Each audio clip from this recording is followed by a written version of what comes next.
Iran और America के बीच दोबारा जंग छिड़ने वाली है। दोनों पक्षों की तरफ से आने वाले बयान कुछ ऐसे ही संकेत दे रहे हैं। अब तक खबर यह आ रही थी कि 20 अप्रैल को पाकिस्तान के इस्लामाबाद में दोनों पक्ष एक बार फिर बातचीत की टेबल पर मिलेंगे, लेकिन अमेरिकी राष्ट्रपति डोनाल्ड ट्रंप के बयानों ने पाकिस्तान की इन कोशिशों पर पानी फेर दिया है।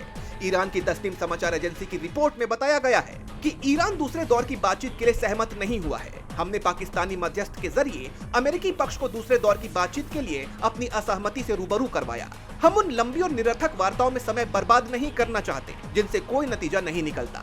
ऐसे में दूसरे दौर की वार्ता फिलहाल स्थगित मानी जा रही है। ये खबर ऐसे वक्त पर आई है जब अमेरिकी राष्ट्रपति ने ईरान पर बमबारी की धमकी दी है। उन्होंने ईरान को बातचीत की टेबल पर सहमति बनाने के लिए दबाव बनाते हुए धमकी दी कि अगर ईरान के साथ बुधवार यानी 22 अप्रैल तक समझौता नहीं हुआ तो अमेरिका फिर से बमबारी शुरू कर सकता है। अमेरिका ईरान के संवर्धित यूरेनियम भंडार को किसी न किसी तरीके से हासिल कर लेगा। मौजूदा सीज फायर को बढ़ाया भी जा सकता है और खत्म भी किया जा सकता है। दरअसल 22 अप्रैल को अमेरिका और ईरान के बीच लागू 2 हफ्तों का सीज फायर खत्म हो रहा है, लेकिन डोनाल्ड ट्रंप की ये धमकी और ईरान का वार्ता से इनकार करना इस क्षेत्र में दोबारा जंग की आशंका को बढ़ा रहा है, क्योंकि हॉर्मुज स्ट्रेट को लेकर भी हालात पहले जैसे हो गए हैं।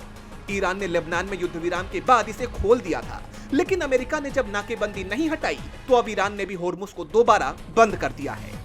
ईरान के उप विदेश मंत्री सईद खातिबजादेह का कहना है, ईरानी बंदरगाहों पर अमेरिकी नाकाबंदी कभी भी वैध नहीं होगी। उपनिवेशवाद के युग का अंत होना चाहिए। अमेरिका दूसरे देशों को आदेश नहीं दे सकता।